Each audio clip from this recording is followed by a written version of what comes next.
Welcome to Two Deep, Hokies Under the Influence, a Sons of Saturday podcast. I'm your host, Pete B, and tonight we have a very special episode. I have my typical co-host, Sam Jesse, here. I have one of the original Sons of Saturday, Pat Finn. And last but not least, a man who needs no introduction, but we're going to give him one anyway. Over 40 years in the booth, 500 games called and still counting, a record-setting Hokies tight end back in the day. Hokies color analyst Mike Burnop is joining us. Mike, thanks for being here tonight. Hey, it's good to be with you guys. Hope y'all doing well. We are doing great now that you're here. I want to kick this episode off with the cheers, and Pat Finn is going to do the honors tonight. Thanks, Pete. Good to be on with you guys. I wanted to first off say that I am cheersing a Pacifico out of my Tram Dock Bar and Kitchen cup here, if you can see it from Jackson Hole. Went up there a few weeks ago. And I'm super fired up because tomorrow is April 1st. Spring weather is back.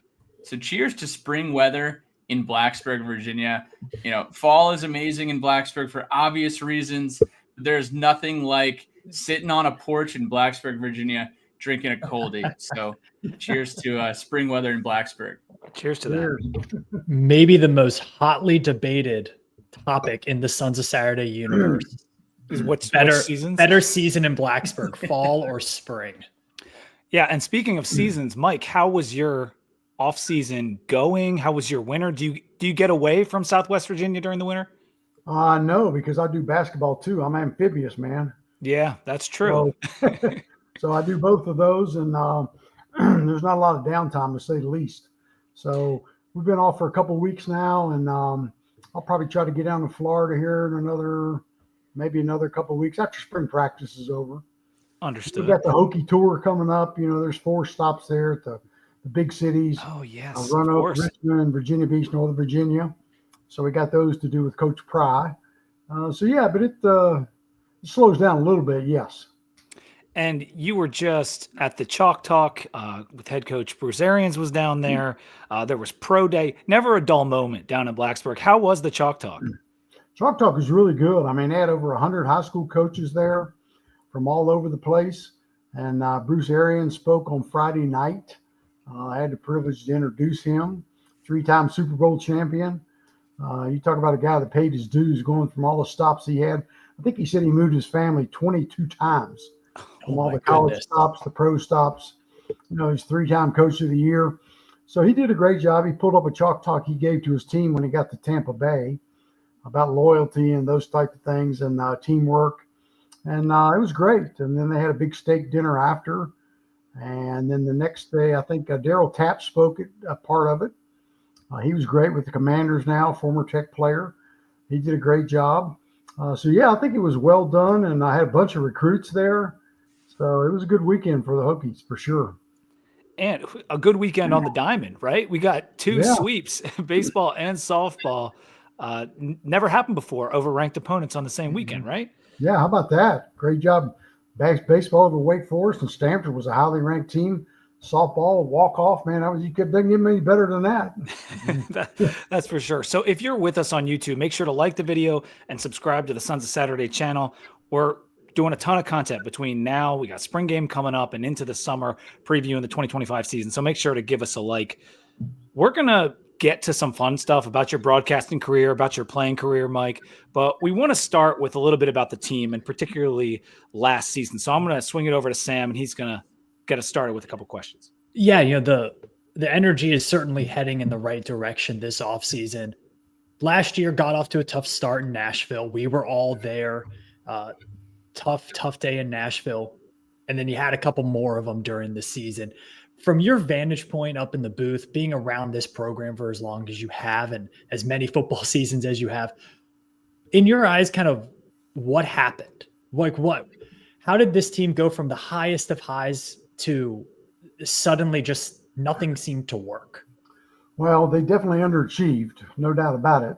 I think everybody was hoping they'd be 4-0 when they went to Miami. And then you go up there to Vanderbilt, it's a hot day. Diego Pavia was great. But, you look at Kyron Jones, didn't play well. And, he had 2 passes he threw. I'm looking at myself thinking, who was he throwing to? I mean, he threw him right into the right into the belly of some Vanderbilt defenders, and they just dropped him. And so I think part of that early in the season, I think, Cam Ward is Kyron's cousin. And I think Cam was getting all the love, all the Heisman talk, all the pub, all the ACC talk. And I think, Kyron got a little bit frustrated with that, a little bit upset with it because he had all these guys coming back, all the weapons. And yet, he wasn't getting a lot of love. And I think that bothered him a little bit mentally. He played better in the second half of that game up there, but, then he got cramped up, couldn't finish the game. And so, it was a tough start. And I thought in the middle of the year against Miami, he played great. Should have won the game. I still think they won the game. And who knows what that would have done to turn the season around. You just wonder about that. And then, then Kyron gets hurt. Tootin gets hurt. And, you got a couple guys banged up. And you're piecing together a lineup. And, Pop Watson came in and did a nice job. I was happy with that, the way he played the last couple of games, because he got kind of thrown into the fire and played well in the bowl game. But, they were overmatched just with an depleted roster, to say the least, in the bowl game. So, a combination of a lot of things. I think Kyron, your quarterback's got to play. He's got to play well. He's the most important part of the puzzle. And if he doesn't, then you're going to have some problems. And that team had so much talent, wide receiver, running back. The offensive line was back. The defense struggled in the second half, which I think was part of the reason why Coach Pry got rid of, a couple of coaches and the strength and conditioning coach. And so he's trying to make improvements there. And so that's kind of how the thing went. 6-6, not good enough, especially when you thought you'd win at least 9 or 10 games. At what point during the season did you personally kind of come to the realization of, okay, I don't know what the changes are going to be made, but there's going to be some new faces in Blacksburg? Well, I think the Syracuse game kind of brought it to a head because they had a great lead. Colin Shalee was playing well. And then all of a sudden it's like, they lose the game in the second half after having that big lead. And I thought, that's just crazy. You can't give up a lead like that. And so it kind of got frustrating the way some of those games ended when, I think the team was going to be, it's either going to be 8-0 or 9-0 if the game had ended with 2 minutes left. I mean, think about that. And here you are, you're sitting there with a 500 record. That's just, it's not good enough. So, something had to change for sure. Well, let's look at the positives here going to 2025. A lot of new faces in, both as players and coaches. From your perspective, covering the team as closely as you do, does it kind of feel like when a new head coach comes in, all these new assistant coaches, 2 new coordinators, and you're bringing in, a bunch of new transfers from West Virginia, a guy from Tennessee, a whole new defensive back room? It's a lot of new faces in the Merriman Center. Yeah, a bunch of them. And I think they're struggling a little bit in spring and the early practices just to kind of get into a rhythm. And I mean, they've been feeding those dudes with a fire hose, man. I mean, you talk about new coordinators, new terminology. So it's been a little bit of a work in progress. Pop Watson didn't play the other day in the scrimmage because he had been sick for 3 days and lost about 10 or 12 pounds, I think they said. So then you got Kyron playing and you got Davie Belfort, the backup, and, he struggles because he's a little bit short. And so, it didn't go real smoothly. But, they're making progress. They're working hard. I'll say that. A lot of new faces. A lot of them are highly touted. Some of them are banged up. So it'll be interesting to see how they all come together. I will say this, that Coach Pry and his staff have done a great job since he's been here, going to the portal and getting the guys that he needed or to fill the positions that he needed. And I think last year was a perfect example, fantastic. Had all the pieces of the puzzle, just couldn't get it done.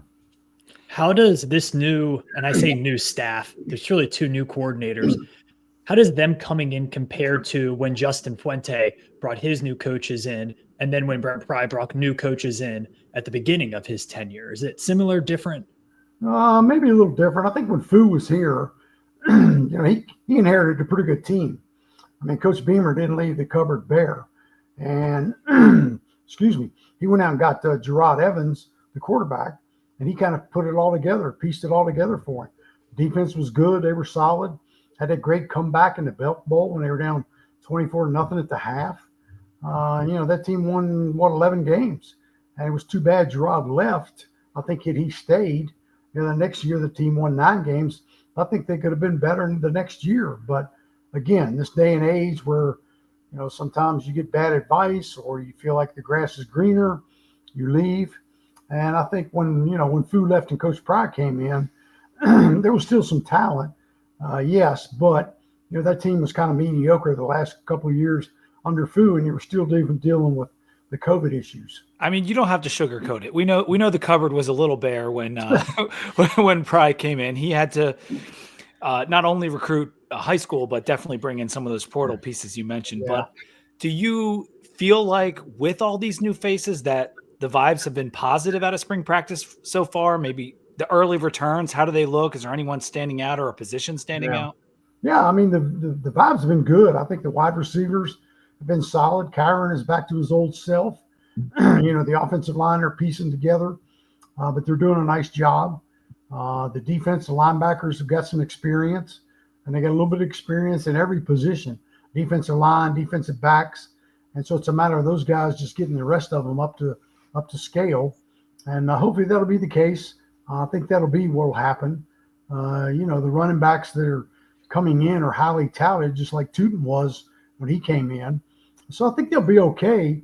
They've had a lot of recruits there at every scrimmage, and so that's been encouraging. The feedback's been great there. They had the number 1 linebacker in the state there the other day. I think maybe the number 2 guy as well. So, they're working hard and, doing all the right things. But the bottom line is you got to win. You know that as well as we do. Yeah, the coach speak time is kind of over for a lot of the fans, right? They want to see the results now. We've heard Pry say a lot of things over the last couple of years, and I think his demeanor has been a little different this offseason than we've seen the last couple of seasons. Do you think that's the case? I think it's wearing on him the fact that you got to deal with this stuff every day. The transfer portal, the money, you're going to lose some of these kids after spring practice. I mean, the headaches of all that crap kind of takes away from the fun of it. I mean, you talk to coach after coach and they say, it's not fun anymore. And that's why a lot of those guys in football and basketball are just getting out. They just don't want to deal with it. And so, he's not to that point yet, but it's frustrating when other teams have more money, can buy better players, and the rich are getting richer. There's no salary cap. And so that's, I think it's frustrating to a lot of people. We've seen the SEC and how they've benefited from this, but we do see an SEC foe kicking off the year in South Carolina, week 1 in Atlanta. Got Brent Pry against Shane Beamer, which is super interesting for the narrative of a Hokie legacy, the Beamer Bowl. But how do you think that this Beamer family reunion can set the tone for this year for both the team and for the fans? Well, if you can go down there and win a game, it'd be fantastic. Set a real tone because you got Vanderbilt coming in to open up your home schedule. So that would be great. But, they're going to be a handful. They'll likely be a top 10 team. Quarterback's great coming back. They got a lot of pieces to their puzzle. They got a lot of money. Shane's done a great job. I watched him grow up on the sidelines playing at Blacksburg High School and toting the cables for Frank Beamer and all that stuff. And he's done a great job. And, they rewarded him handsomely with a nice raise, so, but the pressure will be on him every year to win. And so I think it's going to be a big game for both teams, but I think clearly they'll be the favorite and they'll probably have the crowd there as well. Aside from that game in Atlanta, is there any game in particular on this 2025 slate that you, Mike, are looking forward to being in the booth for? I want to see the rematch with Vanderbilt for sure, being at home, try to get that thing going. And then you always look forward to the Miami game. That's always good. And UVA is always a classic, no matter what. You want to keep the streak going. And, that's something we'll have to go on the road this year and try to do. So I think those are the key games maybe that you look forward to. Having Cal here on a Friday night should be exciting as well because those Friday night viewers have been more than the Thursday night games have. So that'll be a good chance to get that viewership up, and you got to be good to get part of this revenue sharing that they're doing now. Do you kind of hate that we have to now rely on the TV ratings in order to bring in some extra money regarding that? That's a wild thing. They did all that to appease those two, right? Florida State and Clemson. Yeah. And, the Hokies have always been there. They sold out every game last year except the Thursday night game against BC, and hopefully that'll be the case again this year. But again, after a 6-6 year, you just never know. Losing all those kids. They had 17 kids at the pro day the other day, and look how good they showed up at the combine. That team had a damn hell of a lot of talent, man. It did. I'd like to say this year, we're the team that Miami has to go play in November in cold weather.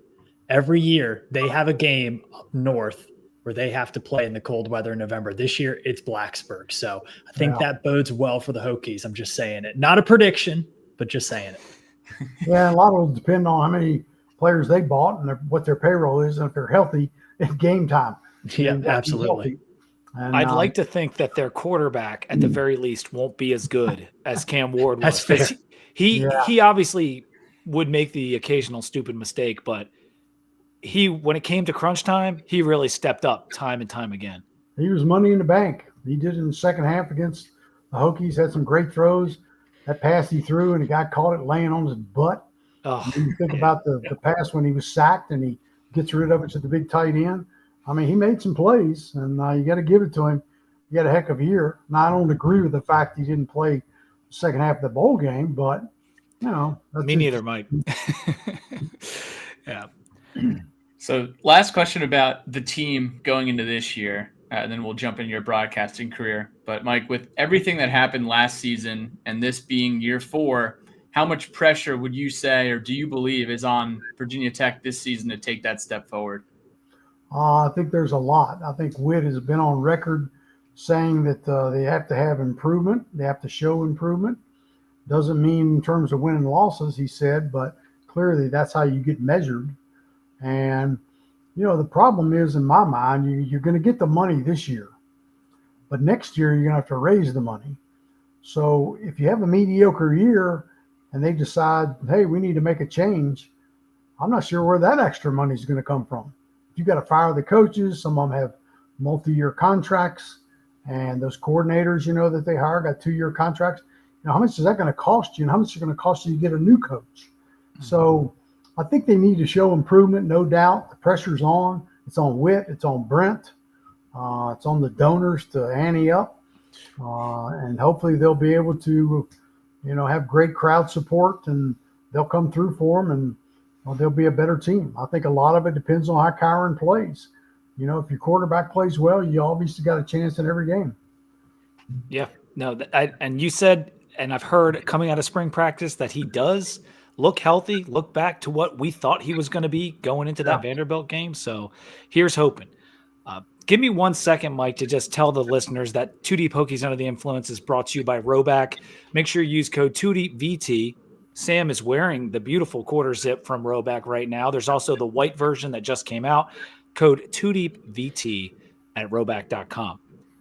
So I mentioned earlier, you are over 500 games in the booth for football. I think your 500th game was the Pitt game in 2023. What a night that was. How great is it they win on that night? Because I think I saw some old YouTube videos of you on the news and stuff talking about it, and your normal humble self, but that's quite an achievement, 500 games. And you started in the early 80s, and you do basketball, and you've seen a lot of Hokies football, a lot of Hokies basketball. And it made me think, Frank had his dalliance with UNC, almost went there. Your partner, Bill Roth, he tested the waters at UCLA, gave that a try. Did you ever think about doing something else, taking a job somewhere else? No, never did. It's kind of like when I was playing. I never thought twice about ever leaving, which is kind of the way it was back in the day. Guys never thought twice, man. If you got a scholarship and you were on a team, you stuck with those guys. You played till the very end, and that's what we did. So no, never entertained it. Frank had a chance to go to Boston College as well, if you remember correctly, and so he didn't. But Bill kind of saw the grass wasn't so green out there, and he was back after 1 year. Of course, they'd already hired John Laser by then, and so he got into the academic part of it. He's still teaching classes, and but it's great to have him back in the booth again. Yes, sir. And my next question goes to Bill, and just in that, what it's it like working next to him all these years and how that chemistry builds. And when he left, was it like you lost a brother? Yeah, kind of, because he was kind of a part of our family. He always came on our vacation with me and my family, my kids. He was around all the time. So, yeah, it was kind of like losing a brother. And he called me when he was in L.A. probably twice a day, and sometimes more than that. He was just miserable. And so I think he missed it. He enjoyed the experience, but missed it. And it was a lot different because you got to, you build all that chemistry up after all those years, and then you got to start from scratch with somebody new. But yeah, I mean, it worked out fine. And same way with basketball, working with Zach's been great. He's been a good guy, and hope he sticks around too, because I know he's been doing a lot of stuff with the Big Ten Network and wrestling. He's got a great voice. Yeah, he does. He does a really good job. Yeah. So yeah, it's been fun. Been a heck of a ride. You mentioned Bill calling you, and it does come through on the broadcast that you guys don't just work together, that you have a great rapport and that you are friends and virtually family. So I want to make it clear that people can feel that when we listen to the broadcast. And we had a friend of the pod, Devin, ask this question: have you and Bill ever thought about for a game switching roles, with you doing the play-by-play and him doing the color? No, we've never talked about that. I'm not sure if I could do that. That's hard. Getting the formations and, where's the guy going and all that. That would be difficult. It'd be really hard in basketball. Yeah. Zach was kind of sick this winter, and he was eating cough drops like one every 2 minutes and drinking NyQuil. I'm thinking, dude, if you make it through this broadcast, it's going to be a miracle. I kept thinking, if he can't make it through here, what's going to happen? So fortunately, he made it through, and we got through it okay. But no, never had that conversation, and never have had that issue. With you and Bill working in such close quarters for 3 to 4 months every year, have you ever gotten into a spat? Maybe a little brotherly quarrel, perhaps? Yeah, well, way back in the day when they were cheap, we stayed in the same room together. And so, we had our 2 double beds, and, I had to pry the remote control away from him time after time. So we get in arguments about what to watch on TV. That would happen a few times. Or if we'd be at a restaurant or something, who's going to get the last wing? So he likes to eat, as long as I kept him fed, he was happy. So, but no real big big things. No, nothing ever really major ever happened. That's good to hear. That does sound like me and my siblings growing up, fighting over the TV remote and whatnot. I'm sure with over 40 seasons under your belt, some of those seasons blend together for sure. But do you have 1 or 2 years that really stand out to you as special, whether it was because of the team or because of any personal reasons? It's kind of funny when you think about it. When Frank came here, of course, I watched Frank play when I was in high school. They were recruiting me, and I was watching him play. So when Frank came, Bill Dooley had taken the team to the highest point it had ever been, pretty much. They won 10 games. They were 10-1-1, won the Peach Bowl, first time they'd won a bowl game. And Chris Kinzer had the kick against NC State, who Chris was at practice on Saturday. I saw him, talked to him for a while. That was great to have him back. And, and then you go back and think about that first season. Frank goes 2-9. You talk about turning the program around now. So you never forget that. Then he goes 3-8. I mean, this day and time, he never would have survived, right? Mm-hmm. But then you think about fast forward, that 95 team went to the Sugar Bowl, special bunch of kids. My gosh, they were good. Lost the first 2 games and then won 10 in a row. It seemed like it rained every game. Beat Miami for the first time. And then you think about 99 when Vic was here. That one obviously will always stand out because he was remarkable. Best player on the field. Never forget Bobby Bowden in his post-game press conference talking about, we just couldn't tackle that boy. Couldn't tackle him. He's the best player on the field. Did you feel that during that season? Did you feel like I'm witnessing something special? Oh, yeah. I mean, even as a freshman, when they told him he was going to redshirt and he wanted to redshirt, and Coach Riemann wanted him to redshirt, Frank said, yeah, we'll honor your wishes. you could tell then, I mean, the dude was different. I mean, the way he threw the ball just effortlessly downfield. I'll never forget in one practice, he throws a little quick post, like a skinny post in the NFL you see all the time, like 2 steps, wide receiver break in. Receiver looked up a little bit late, put his hand up in the air, broke his little finger. Oh my God. He didn't catch it in time. He had some zip on the ball, but he was something special, fantastic. It was so funny too. I was with him. Gosh, I've been with him before, but a couple of years ago, we were at lunch in a fundraiser up in Northern Virginia. And I said, Michael, I said, do you ever have any idea how much money you would have made on jersey sales if things today were like this today, like they were when you played? And he said, oh, man. He says, I can't imagine. He said, I would have stayed another year in college because I think I would have been so much better and sharper and reading defenses and doing all those little things. I thought that was an interesting comment. That is interesting. And I know it's a little different for the color guy when it comes to your favorite calls because, you're not the one responsible for calling the play itself. But do you have a favorite personal call or moment that you've shared with Bill in the booth? We were playing Nebraska in the rematch back in Lane Stadium. And that game was nip and tuck, as you know. Danny Cole made that great catch at the end. And then the long play with Ndamukong Suh chasing Tyrod Taylor.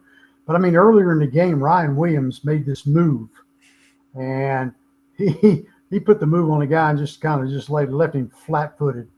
And I remember saying that that move was slicker than a peeled onion and a bowl of snot. That's good. He took a minute and there was like this long pause. And he said, what did you say? To think about that, slicker than a peeled onion. Yeah, that's pretty slick. That's pretty slick. People remember the end of that game. I think what a lot of people don't remember is, one, that fantastic call by you, but two, that was a horrific football game up until the last couple of minutes. It was a hard watch. Yeah. I mean, that was as gritty and ugly of a defensive battle.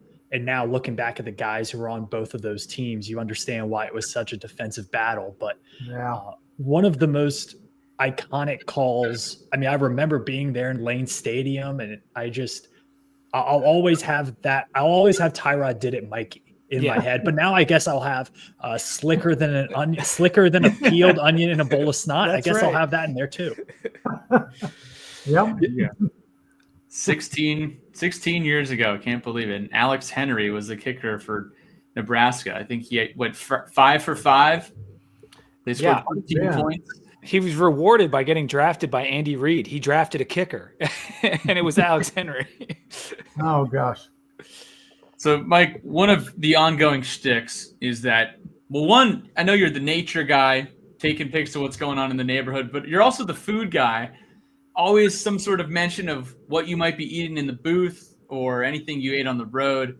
Are there any specific away destinations that you get pretty fired up about? You see them on the schedule and you're like, all right, I got to hit up this place. It's a staple in my road ACC schedule.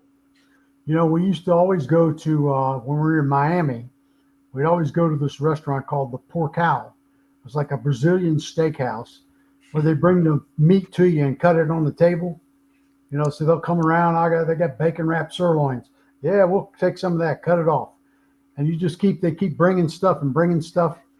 And then finally they have a flag there. You can raise your flag that you're done, which, like 2 hours later, we would do that. But that was always great to go to that restaurant. We always look forward to that. And, in Boston, we always look forward to getting some good clam chowder and great seafood. And then in Carolina, they used to cater their pregame meals, probably the best we've had. And they had this Bullock's barbecue, fried chicken and barbecue, fantastic. They did a great job with that stuff. But yeah, there's been some good meals, but the Porcal, and this is funny. So one day we're walking back to the hotel. We're staying at the Biscayne Bay Marriott, and we're right beside, next door, there's like a DoubleTree. Well, DoubleTree's got the cookies, right?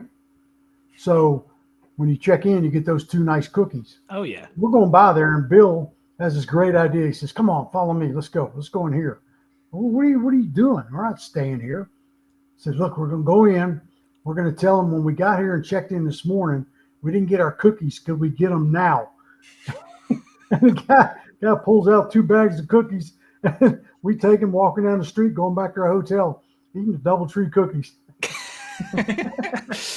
Oh man, that's a move. I've definitely done that at the DoubleTree in Philadelphia because it was right on Broad Street, and it's an easy pop in. You're walking back from the gym. Hey, maybe I need a cookie. But speaking of food, I wanted to relate that to what we do on this show because we review beers just about every episode. Are you a beer guy? Do you enjoy? Yeah, I drink some beer, not as much as in college. Do you stick to the brown water at all? Or are you mostly? Yeah, I'm a bourbon guy. Okay. I like bourbon. I like Wild Turkey 101, and Woodford's good. But most of the time, I'll drink Wild Turkey. Yeah, and with your line of work, you can't really maybe enjoy the tailgate a little bit, but you can't get too crazy because you got to be sharp. Nah, we don't ever tailgate beforehand. Yeah. We're on the air 2 hours before kickoff. That's true, yeah. And then you're over there an hour or hour and a half before you go on the air to make sure you got everything under control and the equipment works good. So there's no time. Tailgate after. Have a good time after the game. Do you ever make it downtown anymore? Not that often. Trouble has a way sometimes of finding you. So I don't want to be in that spot. don't want to tempt fate with that one. Well, I will ask my gentleman I'm here with. Pat, you said you had a Pacifico, right? Yeah, I guess it was a spoiler alert, but I am drinking a Pacifico. Almost done. It's hitting the spot here, Pete, on this Monday night. I like it. Sam, are you having anything over there? Yeah, I'm having another one of the kick flippers from New Realm here in actually based in Atlanta, brewed in Atlanta, where the Hokies have 2 games in Atlanta this year. Fun fact. Against Georgia Tech, and then of course the game against South Carolina. But Sam, can I double down on that fun fact? We played at Georgia Tech in 2009 after playing Bama to open up the season. And in 2013, when we opened up with Alabama, we also played Georgia Tech down there in September. That was the Kyle Fuller jumping over the line of scrimmage game with the Hokie Stone helmets. So it's funny to see us get paired up with the home opener or with the neutral opener and also going to Georgia Tech. Hey, easy city to fly to, so I'll take it. Heck yeah. That's true. Still a 4.0 for you, Sam? Yeah, it's a really good one. It's a really good one. I like it. I'm drinking the Fuego from Tonewood. It's a South Jersey beer, although they're expanding. They're in all the bars in Philadelphia now, down through Delaware and Maryland. They're starting to expand big time. Tonewood Fuego. It's one of my go-to house beers. Really good IPA, single IPA. Mike, if you have a few more minutes, we just want to ask you about your playing career a little bit. And we got to indulge the big guy here tonight. So, as I said at the beginning, a record-setting tight end from 1970 to 1972 was the Hokies' leading receiver in 1971, 46 receptions, a record that stood for quite some time, 558 yards and a couple touchdowns. Your QB was Don Strock in 71 and 72. Not too shabby, right? Like a record-setting guy in his own right. And for the listeners that might not be aware, they had a new head coach come in 1971, brings this new offense with him. And for a guy in your position who has the skills that you do catching the football, this had to be a dream to not only have this coach that wants to throw the ball, but a capable quarterback in Don Strock. Yeah, well, kind of what happened, when I got there in 69, freshmen couldn't play. We had our own schedule because they had to sit out a year. So, 1970, Jerry Claiborne was coaching. He was coaching there. They lost the first 5 games, opened up against Alabama and Lane Stadium. Got beat, I think, 17-13. Bear Bryant was there. Place was packed. Temporary bleachers behind the goalpost in the end zone on the north, on the south end zone, north end zone. And so it was an unbelievable crowd. But they kind of got off to a rough start. Coach Claiborne gets fired. So I think I was the second leading receiver on the team as a sophomore starting and caught 10 passes. Second leading receiver. So then Charlie Coffey comes in with Dan Henning, this great offensive mind, and Dan Henning was fabulous. His the way he could call plays, design plays, and of course Strock fit right into the mold. He had a great year. He was a heck of a quarterback at about 6'5". Could have played college basketball, college baseball, but he chose football. He ended up having a heck of a career. So we teamed up, had a great run, and still stay in touch with him. He's still down in Miami. doing well. And it was kind of funny that Bruce Arians was his backup, and BA ends up winning 3 Super Bowls, right? Yes. Kinda Yes, sir. I was crazy. wondering, have you and BA overlapped at all? Maybe 1 year or maybe not at all. I'm Yeah. not sure. Okay. Yeah, he came in. We overlapped a little bit, but never had a chance to catch a touchdown pass in a game from him. Was it crazy being in that pass-happy offense in the early 70s? Oh, It had after to that be, running right? game that Claiborne had, absolutely. It was Yeah. 3 yards in a cloud of dust. Claiborne had that philosophy: 3 things can happen when you throw the ball, and 2 of them are bad, right? Yep. He didn't like to throw the ball. So yeah, when Dan Henning came in, he wouldn't mind opening up the game, throwing it deep first play of the game. And Strock would throw it 30, 40 times. Didn't matter. Just kept winging it. And yeah, they called that going into the 72 season. You guys probably weren't even born, but they had the slogan for the season was Explosion 72 after that 1971 season. So the checkerboard end zones look like Tennessee. Yeah. Charlie Coffey, y'all seen pictures of those? Only seen pictures. Yes. Yeah. It's pretty cool. It was cool. It was a fun time. It sounds like it. Sam, you got something from our fellow teammate Rich? Yeah, from our very own columnist, Rich Luttenberg. He asked you your Tech record for most receptions by a tight end of 46. It stood until Bucky Hodges broke it with 48 in 2016. However, I'll put an asterisk next to that. Bucky Hodges, a little bit more of a wide receiver than he was a tight end. You know, do you think your total will ever be broken by a true end of the line of scrimmage in a 3-point stance next to the tackle tight end? Somebody will eventually get it, yeah. But yeah, Bucky was more a wide receiver than a tight end. Yes. And he played more games too. Yeah, a lot more games. And so, yeah, it was kind of funny when Bruce was talking the other day. I'll ask you this trivia question. Who had the most rushing touchdowns in Virginia Tech history? Have any idea who had that record? Just total over the career? Like now. Who has it now? And rushing touchdown? Is it Suggs? Lee Suggs? no, quarterback. It's quarterback. Bruce. It's Bruce.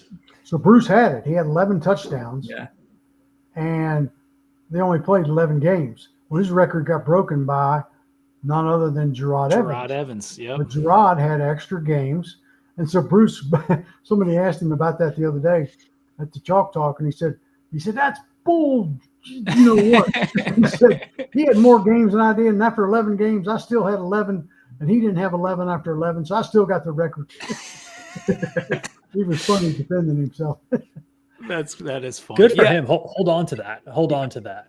Yeah, it's this conversation came up a lot with Genty this year, right? Because Genty was hoping to break Barry Sanders' record, but it was definitely more games, and so it's never going to be 1-to-1. I mean, some of those things just seem untouchable because of what they did and the time period when offenses, as Mike knows from playing in one of the more revolutionary offenses at the time, that it's changed a lot, and the rules have changed a lot to benefit the offense. Yeah, no doubt. Yeah. That's what I told him. I said, if that's going to be the case, give me my 4 or 5 catches I caught in the blue-gray game.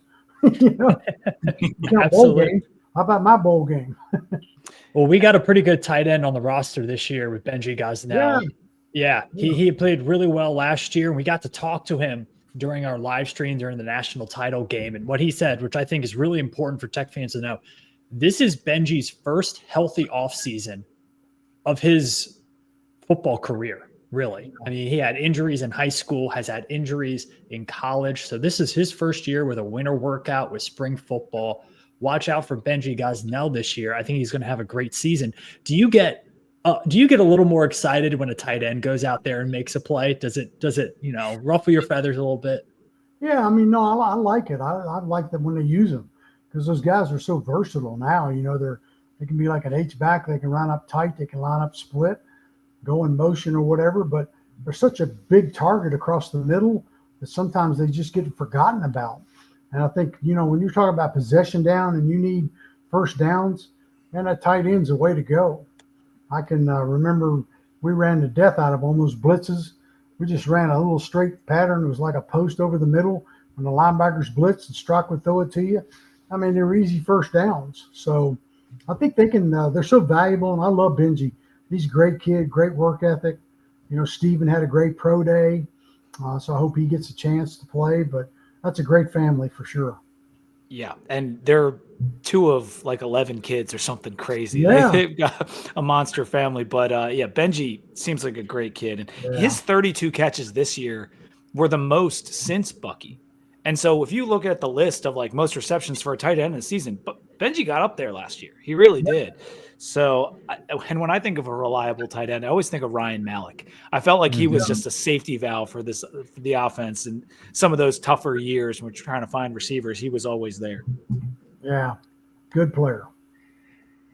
So I know these days you got folks like Stanford and Cal in the ACC, and they got to come all the way to the East Coast. We got to go all the way out there. But when you were playing 50 years ago, you guys were going all over the place too. You played in Stillwater, Tulsa, Lexington, Ohio, down in Columbia, South Carolina, Florida State, Alabama, and even Houston at the Astrodome. What was travel like back then compared to now? Yeah, we were independent, so we had to get games like all over the place, just like Florida State was, and Notre Dame still is, sort of. So, yeah, we played those games out west, Tulsa, and back to, I think it was like 2 weeks apart. We were in Stillwater, then back in Tulsa. Played in Florida State a lot. That's brutal. One of our, biggest rivals. Played VMI, of course. But it was fun. The travel was exciting. T. Marshall Hahn, I'll never forget, he was the president of the university at that time. And he came on every flight with us. And always after the game, he'd walk up and down the aisle and shake your hand. And he was so pro-athletic. He was a big part of why Lane Stadium got expanded and got built. And so that was fun. It was fun doing all those trips and seeing different places. And, we were out in Cal this year for that 1 week trip for basketball. And we were out there in football as well. That's a long haul. And you can understand why some of those teams, they're coming out here 4 or 5 times. That's got to be a wear and tear, man. That's got to be tough on your body. Yeah, and it's always, well, the NFL statistics anyway, West Coast coming east is never good for the win total, typically. Like it does like show up on the stat sheet on wins and losses is coming this way. So I do understand the belly aching, but this is where we're at right now. It's tough. But when I saw that Astrodome on your schedule, like that was the 8th wonder of the world. It was still pretty relatively new at the time. It was wild down there, man.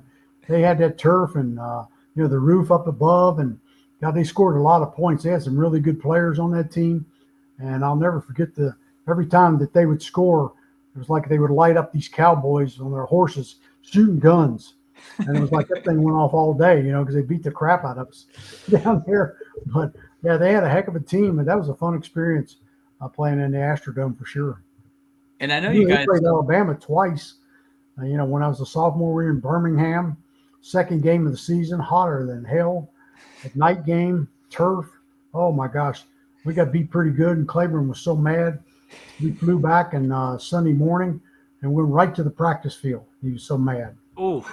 Yeah. And that was it was called Denny Stadium. The Bryant hadn't been added yet. Yeah. Yeah. Last thing.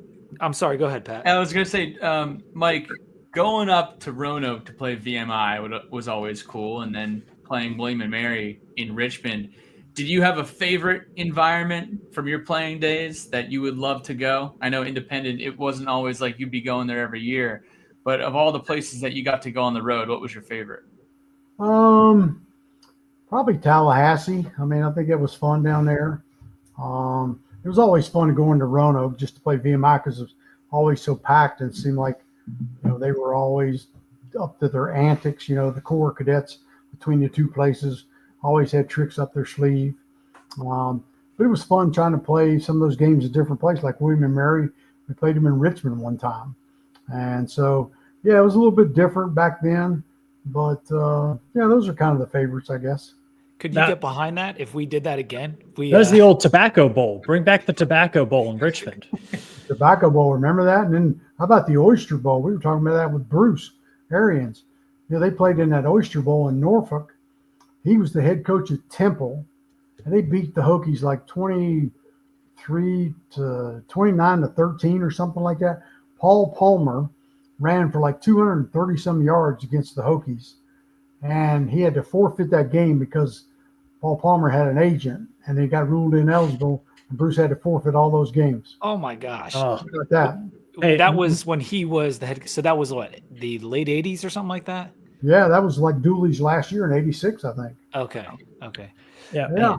Mike, I think we play enough games in Norfolk right now, so Yeah. we don't need to add another to the schedule. Well, they're still on schedule, so if some changes with this viewership, they may get out of that series, which they probably need to do at some point.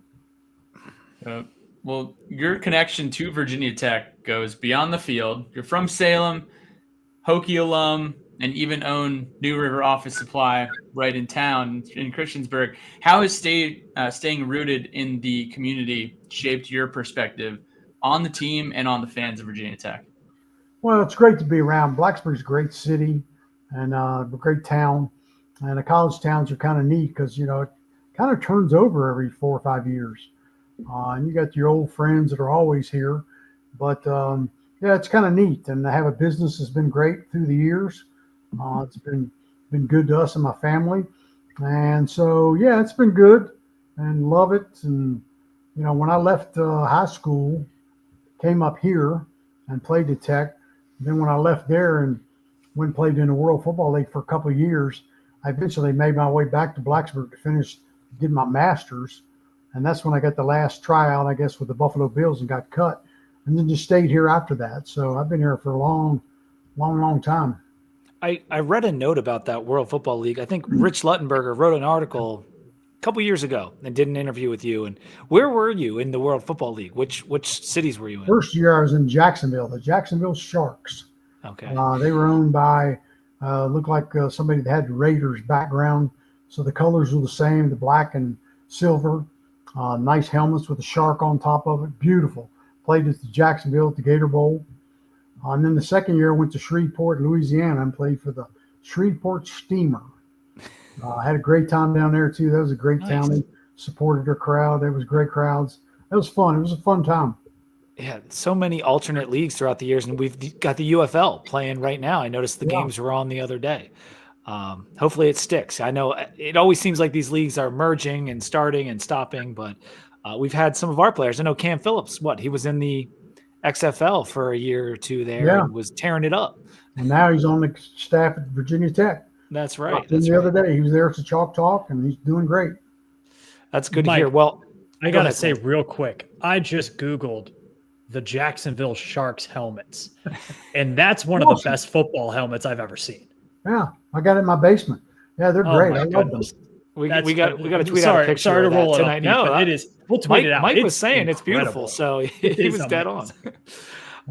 Well, we want to make sure to thank you for all you've done for Tech and Tech's fans for so many years. You've been extremely generous with your time tonight, but that's an ongoing thing that many people say about you, including our teammate Rich, is that you're always so generous with your time. So thank you, Mike, for being here with us tonight. This was a great interview.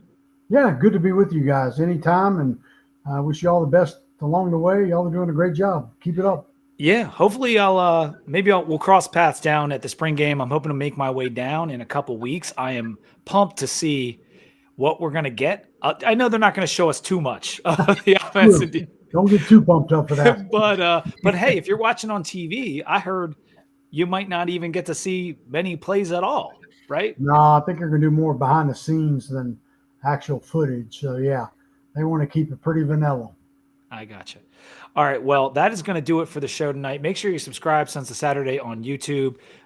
Hit us up on Spotify, Apple Podcasts, the Too Deep Show, and check out all of Billy and Pat's stuff over on the Sons of Saturday feed as well. And for me, Mike, Sam, and Pat, that's going to do it. Until next time, go Hokies. Go Hokies. Go Hokies. Cheers.